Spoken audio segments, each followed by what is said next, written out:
Bismillahirrahmanirrahim. Assalamualaikum warahmatullahi wabarakatuh. Selamat datang di Ners Muda Channel.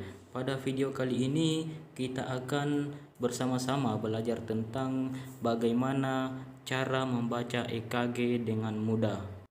Di sini kita sama-sama belajar tentang interpretasi EKG. Jadi saya tidak berniat untuk mengajarkan teman-teman karena saya juga masih butuh banyak-banyak belajar. Di video kali ini kita hanya sharing ya untuk bagaimana cara membaca EKG dengan benar. Karena dengan berbagai ilmu yang kita miliki itu akan bermanfaat bagi kita sendiri dan orang lain. Oke. Nah, sebelum kita mulai, teman-teman silahkan tekan tombol subscribe dan jangan lupa aktifkan loncengnya agar teman-teman tidak ketinggalan dengan video-video terbaru berikutnya. Oke, mari kita mulai. EKG itu gampang. Kenapa gampang, teman-teman? Ya, karena ada caranya. Jika interpretasi EKG ini tidak ada caranya, mungkin akan sulit untuk kita interpretasikan, teman-teman. Tapi menurut saya membaca EKG itu sebenarnya termasuk gampang ya, teman-teman, asalkan kita mau terus berlatih dan berlatih. Karena dengan berlatih kita akan terbiasa dalam membaca EKG atau menginterpretasikan EKG, teman-teman. Oke, kita lanjut saja. Nah, di sini ada 9 langkah dasar membaca EKG. Yang pertama adalah menentukan irama, apakah iramanya reguler atau irreguler. Yang kedua adalah heart rate, berapa kali per menit. Yang ketiga adalah menentukan gelombang P, 4 PR interval. Yang kelima menentukan gelombang Q. Keenam durasi QRS, akan menentukan durasi QRS-nya berapa. Yang ketujuh menentukan segmen ST-nya apa, dan yang ke-8 menentukan gelombang T-nya, dan yang ke-9 adalah apa kesannya. Oke, nanti semuanya ini kita akan bahas satu persatu.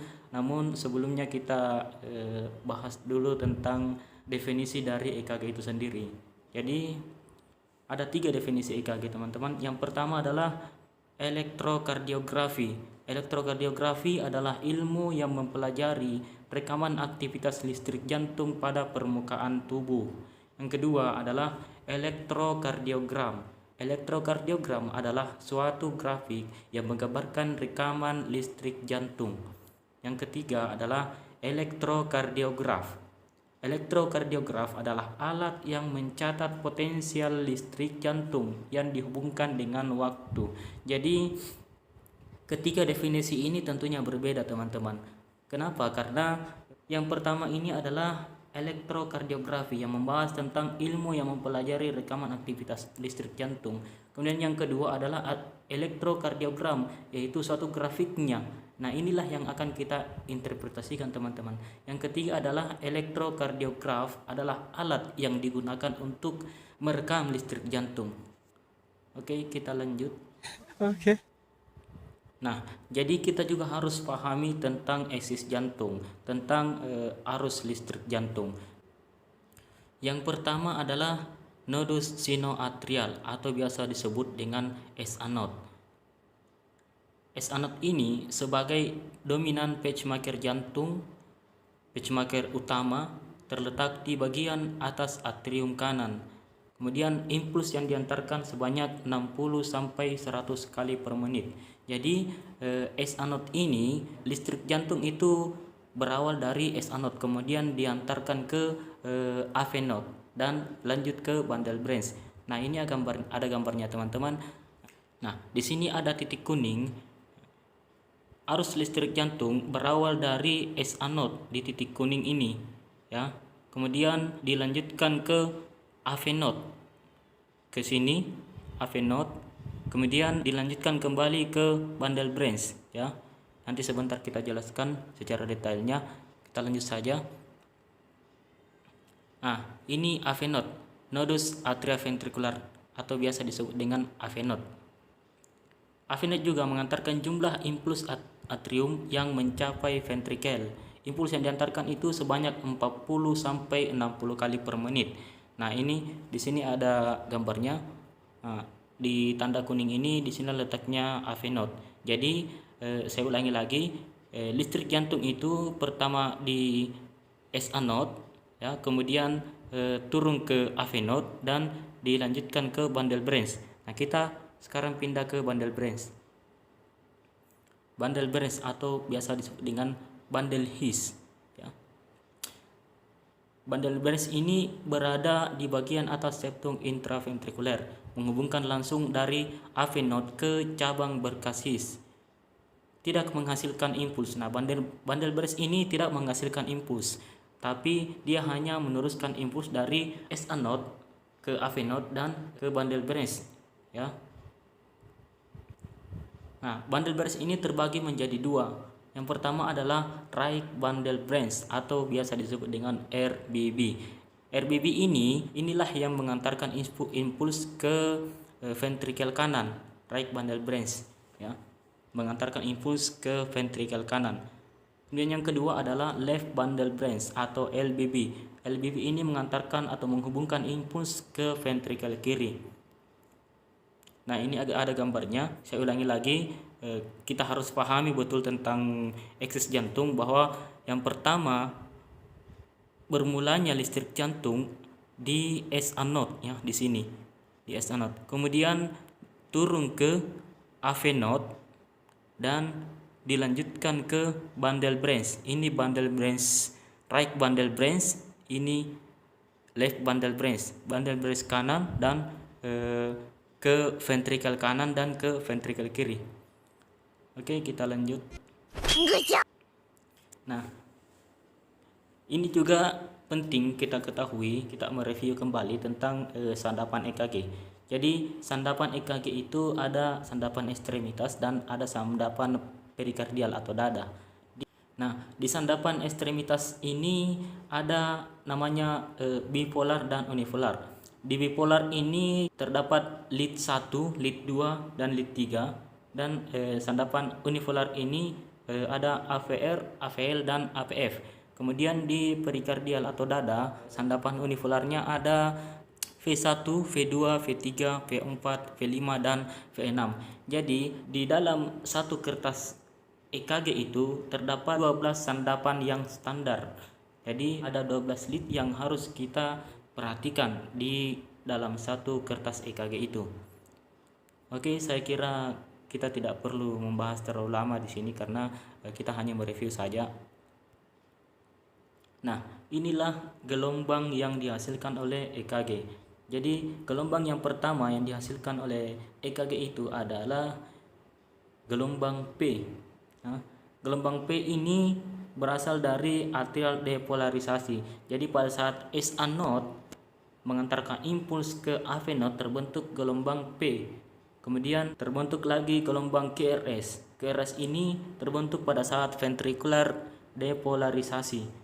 Jadi pada saat AV node menerima impuls dan mengantarkan ke bundle branch-nya itu terbentuklah gelombang QRS. Ini gelombang QRS. Kemudian ada namanya gelombang segmen ST. Segmen ST ini terbentuk dari ventricular repolarisasi dan gelombang T ini terbentuk dengan ventricular repolarisasi. Nah, ini ada namanya PR interval, ya. PR interval ini nanti akan kita bahas tersendiri di slide berikutnya atau di pertemuan berikutnya bersamaan dengan QT interval. Baik, kita lanjut saja. Oke. Nah, sekarang kita masuk ke ketentuan nilai strip dalam kertas EKG itu. Jadi di dalam kertas EKG ada kotak besar dan ada kotak kecil, ya. Kotak besarnya yang ini, dan di dalam kotak besar itu ada kotak-kotak kecil. Nah, kita lihat gambar yang di bawah ini. Di dalam kotak besar ada 5 kotak kecil ke samping dan 5 kotak kecil ke atas. Itu kita harus pahami, teman-teman, ya. Saya ulang lagi, di dalam kotak besar terdapat 5 kotak kecil ke samping dan 5 kotak kecil ke atas. Sekarang kita masuk ke kotak kecilnya. dalam satu kotak kecil terdapat 0,04 detik ke samping dan 0,1 milivolt ke atas. Jadi kita harus pahami tentang itu teman-teman. Oke, kita lanjut saja. Good job. Nah, ini yang perlu kita ingat, bahwasanya itu tadi dalam satu kotak besar ke samping terdapat 5 kotak kecil. 1 dikali 5 sama dengan 5 kotak kecil ya. Jadi 5 kotak kecil ini dikali 0,04, karena dalam satu kotak kecil sama dengan 0,04. Jadi 5 kotak kecil dikali 0,04 sama dengan 0,20 detik. Jadi dalam satu kotak besar terdapat 0,20 detik. Kecepatannya 0,20 detik. Oke, selanjutnya dalam 5 kotak besar ke samping ya, dalam 5 kotak besar ke samping sama dengan 5 dikali 5 sama dengan 25 kotak kecil. Terdapat 25 kotak kecil.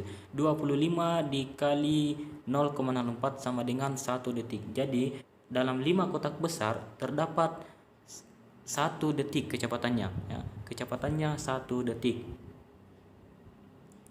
Nah, dalam 30 kotak besar ke samping sama dengan 30 dikali 5 sama dengan 150 kotak kecil. 150 kotak kecil dikali 0,04 sama dengan 6 detik. Ya, kita harus ingat ini ya. Berarti dalam 30 kotak besar terdapat 6 detik kecepatannya ya. 6 detik kecepatannya. Lanjut. Nah, dalam satu kotak besar ke atas ya, satu kotak besar ke atas sama dengan 1 dikali 5 kotak kecil ya. Jadi 5 kotak kecil dikali 0,1 milivolt sama dengan 0,5 milivolt.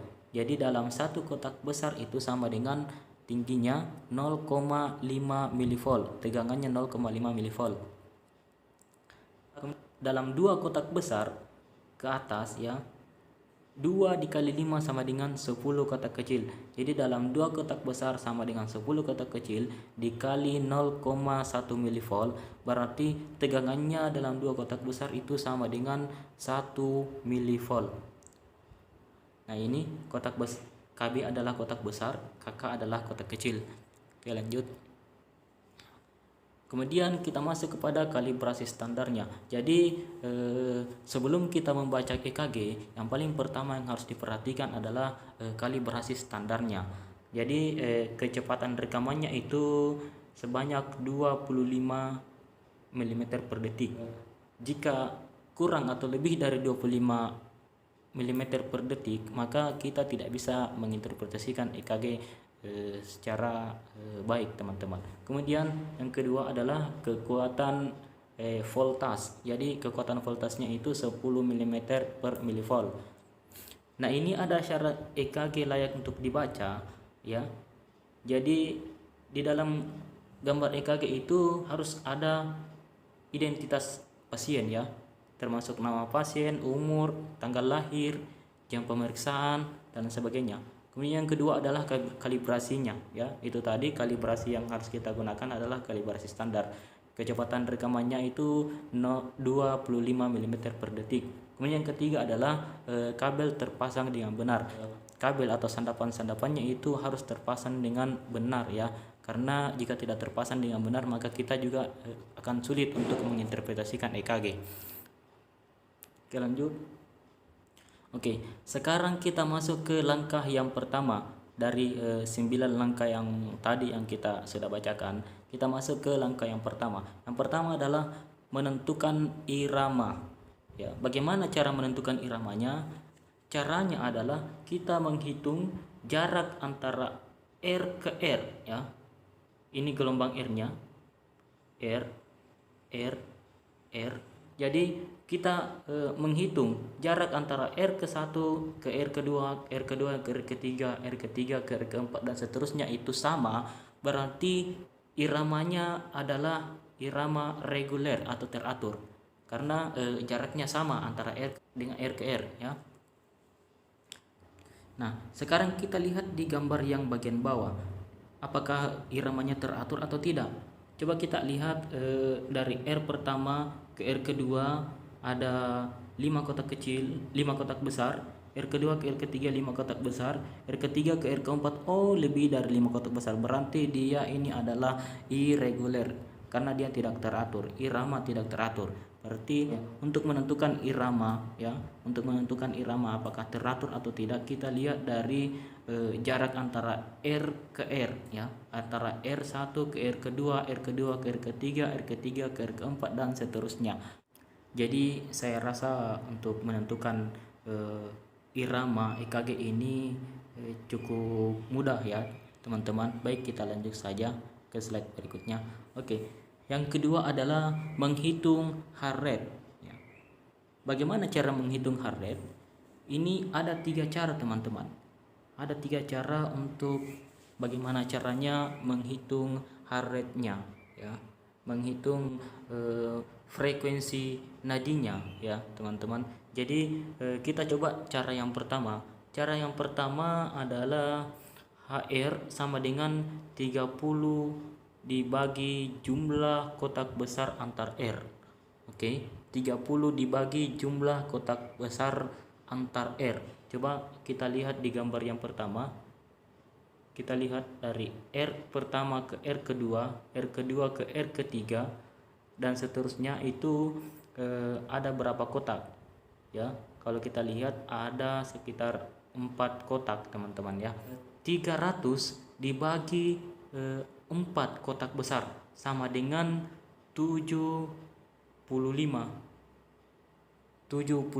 Berarti HR-nya ini, HR pada gambar di atas ini adalah 75 kali per menit. Oke. Nah, itu langkah yang pertama. Kemudian kita lanjut ke langkah yang kedua ya. Kita lanjut ke cara yang kedua adalah HR sama dengan 1500 dibagi jumlah kotak kecil ya. Jadi langkah yang pertama tadi itu dibagi jumlah kotak besar, dan langkah yang kedua ini dibagi dengan jumlah kotak kecil ya. Kita sudah ketahui bersama bahwa dalam satu kotak besar sama dengan 5 kotak kecil. Jadi kita bagi saja di gambar di atas ini terdapat 4 kotak besar ya, 4 kotak besar, kemudian dibagi 5 sama dengan 20 kotak kecil. Berarti jarak dari R ke R di gambar di atas sebanyak 20 kotak kecil. Jadi 1500 dibagi dengan 20 sama dengan 75 kali per menit. Jadi hasilnya sama ya teman-teman, 75 kali per menit. Oke. Kemudian kita lanjut ke cara yang ketiga. Nah, di cara yang ketiga ini kita gunakan pada saat iramanya tidak teratur ya teman-teman. Jadi cara yang ketiga ini kita gunakan pada saat iramanya tidak teratur. Karena kenapa kita tidak bisa menggunakan cara yang pertama dan cara yang kedua? Karena irama dari R ke R ini, jarak antara R ke R itu tidak teratur. Jadi kita harus menggunakan cara yang ketiga. Bagaimana caranya? HR sama dengan jumlah kompleks QRS dalam 6 detik dikali 10 ya. Jumlah kompleks QRS dalam 6 detik dikali 10. Jadi yang pertama kita harus menghitung berapa jumlah kotak besar dalam 6 detik ya. Kita sudah ketahui bersama bahwasanya tadi dalam 6 detik sama dengan 30 jumlah kotak besar ya teman-teman.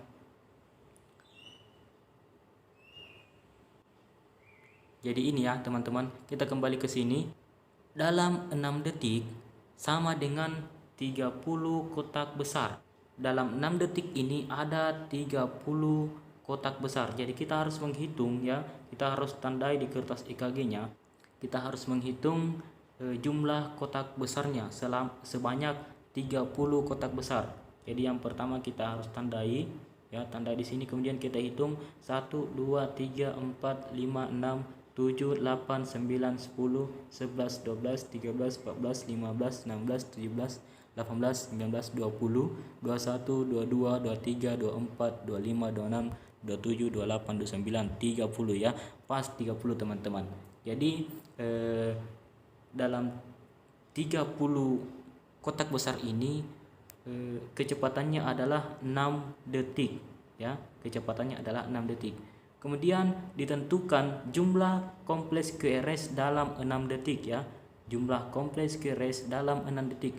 Berapa kompleks QRS di dalam 6 detik ini ya? Kita hitung 1 2 3 4 5 ya. Jadi dalam 6 detik pada gambar ini terdapat 5 jumlah kompleks QRS. Jadi 5 jumlah kompleks QRS dikali 10 sama dengan 50 kali per menit. Jadi kita sudah menyelesaikan 2 langkah cara mudah membaca EKG, yaitu yang pertama adalah menentukan irama ya, iramanya apakah reguler atau irregular. Kemudian yang kedua adalah menghitung heart rate-nya. Jadi saya rasa kedua cara ini sangat mudah ya. Saya rasa sangat mudah. Pasti teman-teman sudah paham tentang kedua cara ini. Nanti di video berikutnya kita akan membahas tentang cara yang ketiga sampai cara yang ke-9 ya teman-teman. Jadi untuk video kali ini kita cukupkan dulu sampai di sini. Terima kasih atas waktu dan perhatiannya teman-teman. Semoga ilmu yang kita dapat pada hari ini bisa bermanfaat untuk kita dan untuk orang lain. Dan saya akhiri dengan ucapan wabillahi taufiq wal hidayah. Wassalamualaikum warahmatullahi wabarakatuh.